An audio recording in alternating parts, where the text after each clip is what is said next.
Ndabasuhuje nshuti bakunze babaho neza. Uyu ni wa mwanya w'ubuzima, ni wa mwanya nifuriza buri muntu wese kugira ubuzima bwiza, kugira amagara mazima. Nk'ibisanzwe muri kumwe nanjye mujyanama w'ubuzima uhora mbifuriza kugira ubuzima buzira umuze. Ndabashimira cyane mwe mwese mukomeje kudukurikira, ndabashimira cyane bivanye ku mutima urukundo mukomeje kutwereka, mukanda subscribe, mukanda kuri iyo nzogera ya notification kugira ngo ujye ubasha kudukurikirana gatanu kuri gatanu. Hari abakunzi benshi bakomeje kutwandikira kuri email yacu umutinyarwanda@gmail.com. Iyo niyo email yacu utwandikiraho mu gihe ufite ikibazo cy'umwihariko cyangwa mu gihe ukeneye kuvugana natwe. Aho ngaho uratwandikira ugasiga nimero yawe, hanyuma tukaguhamagara tukaganira, tukagirana inama kugira ngo ubuzima burusheho kuba bwiza. Icyo nakwibutsa abantu nuko tubaha umuti w'ubuntu kuri YouTube channel, tukabaha n'ubujyanama ku buntu, ariko mu gihe natwe tukuvurishije imiti natwe twaguze ahandi rwose urishyura. Impamvu mbivuze nuko hari abantu batwandikira kuri email tugasanga bafite ikibazo gikomeye cyane, nabaha nimero ya muganga bavugana bakabwira muganga ko bashaka kwivuza ku buntu. Rwose nta muganga ushobora kukuvurira ubuntu.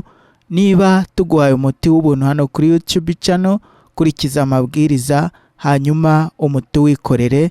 Niyo mpamvu njyewe ndi hano kugira ngo mbafashe nk'umujyanama, ariko iyo ubonanye na muganga rwose muganga ibyo agutegetse uba ugomba gukurikiza amabwiriza.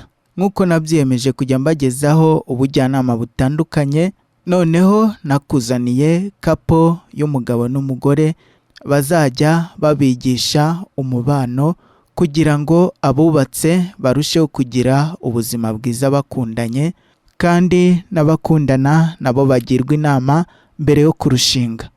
Nubona video ya Pajo na Jojo yaje kuri uru rubuga rwacu uyirebe, kuko bagiye kujya baduha inyigisho imwe mu cyumweru, kandi nizeye ko bizafasha benshi, nizeye ko bizadufasha kugira ngo tubeho mu buzima dukunze kandi twishimiye. Hari umukunzi wacu rero wari watwandikiye atubwira ko afite ikibazo cy'ibihaha, arwaye indwara ya asima. Uyu munsi rero nkuzaniye umuti uvura indwara zo mu buhumekero, ukaba n'urukingo ku muntu wese ushaka kwirinda izi ndwara zifata imyanya y'ubuhumekero, by'umwihariko muri iki gihe cy'ibyorezo. Nk'uko mumaze kubimenyera rero, mbere y'uko nkubwira umuti ndabanza nkakugira inama kugira ngo umenye neza uko ugomba kwitwara, uko ugomba kwirinda. Nk'uko mpora mbikubwira, kwirinda biruta kwivuza. Abantu ibihumbi n'ibihumbi ku isi bicwa n'indwara ya asima, abandi barayirwara ikabazahaza cyane. Iyi ndwara rero ni indwara y'uruhererekane, ni indwara akenshi yandurira mu mafamiye. Niba umubyeyi umwe mu babyeyi bawe ayirwaye, iyi ndwara uba ufite ibyago byinshi byo kuyivukana, kuko kugeza ubu mu bushakashatsi bwose bwakozwe nta kimenyetso na kimwe kigaragaza igitera iyi ndwara, ahubwo usanga ari uruhererekane, ari indwara ya famiye. Ugasanga hari abantu bo muri famiye ya runaka bose bafite iki kibazo cy'ubuhumekero.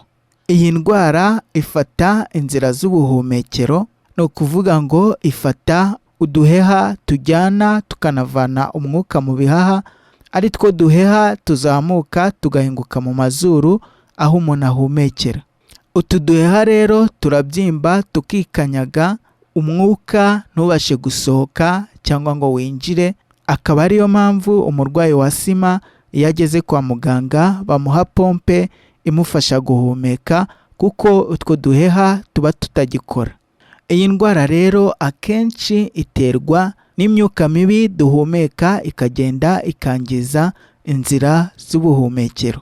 Ikindi gishobora gutera iyi ndwara ni ibyuka bihuma amaso bikunze gukoreshwa n'inzego z'umutekano nko mu gihe habaye imyigaragambyo cyangwa ikindi kintu kidasanzwe bishobora gutuma inzego z'umutekano zifashisha ibi byuka mu rwego rwo guhosha imvururu.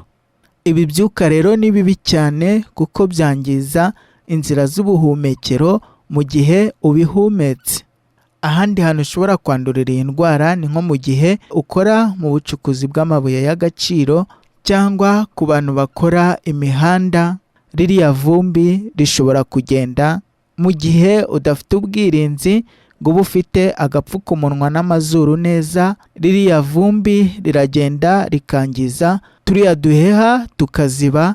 Iyo tumaze kuziba umwuka ukaba utagitambuka neza, ibi nabyo bikuviramo kurwara indwara z'ubuhumekero. Ikindi, hari abantu bakora ku byuma bisya ifu.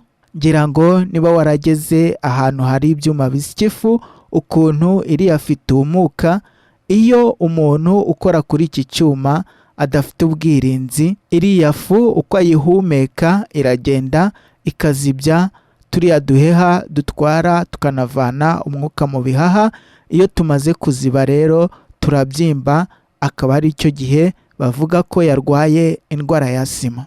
Ibimenyetso rero bigaragaza yuko wamaze kurwara indwara ya asima bigaragara cyane bwije ku mugoroba ndetse na mu gitondo, bigatuma uyirwaye ahumeka nabi bimugoye cyane. Nk'uko mubizi rero, ibihaha bisohora umwuka mubi bikinjiza umwiza, ari byo bituma umuntu agira ubuzima bwiza kuko aba yinjije ogisijene. Mu gihe rero ibihaha bitari kubasha kwinjiza ya ogisijene, ugasanga hagumyemo umwuka mubi. Wa mwuka mubi iyo udasohotse utuma ibihaha bibyimba, hanyuma bigafunga bikakuviramo urupfu, ugasanga iyi ndwara iraguhitanye. Indi nama nakugira by'umwihariko ababyeyi, izi ndwara zo mu buhumekero ndetse n'amavirusi, harimo n'iki cyorezo cya coronavirus, izi ndwara zose zizahaza umuntu utaronse neza. Akaba ariyo mpamvu nagira inama ababyeyi konsa abana babo igihe gihagije, byibuze ya minsi 1000 yahariwe umubyeyi, akihangana akonsa umwana we akabona amashereka ahagije, kuko aya mashereka niyo atuma umwana akura afite ubudahangarwa mu mubiri we. Mu gihe rero utonse bakakureresha amata, uba ufite ibyago byinshi byo guhitanwa n'izi ndwara zifata imyanya y'ubuhumekero. Mu gihe umwana akiri muto rero uba ugomba kumwitaho kugira ngo azakure afite ubudahangarwa mu mubiri we. Mu gihe watangiye kumugaburira ukamuhata imbuto n'imboga. Dore rero umuti mwiza wagufasha guhangana n'indwara zo mu buhumekero, by'umwihariko indwara ya asima. Uragenda ukagura amajyane y'icyatsi, ayo bakunze kwita green tea, hanyuma ugacanira amazi, yamara kubira ugashyiramo ya majyane. Mwibutsa ko ugomba gupima, ugafata urugero rw'itasi imwe y'icyayi. Wamara gushyiramo amajyane ugafata ibibabi 3 bya avoka ukarambikamo, ugapfundikira bikabira. Byamara kubira, ubwo ni hagati y'iminota 15, ugafata akunyu gakeya ugashyiramo. Warangiza ukayungurura icyayi cyawe ugashyira mu itasi ukanywa. Nywa agatasi kamwe mu gitondo, saa sita na nimugoroba. Uyu ni umuti mwiza ku murwayi wa asima.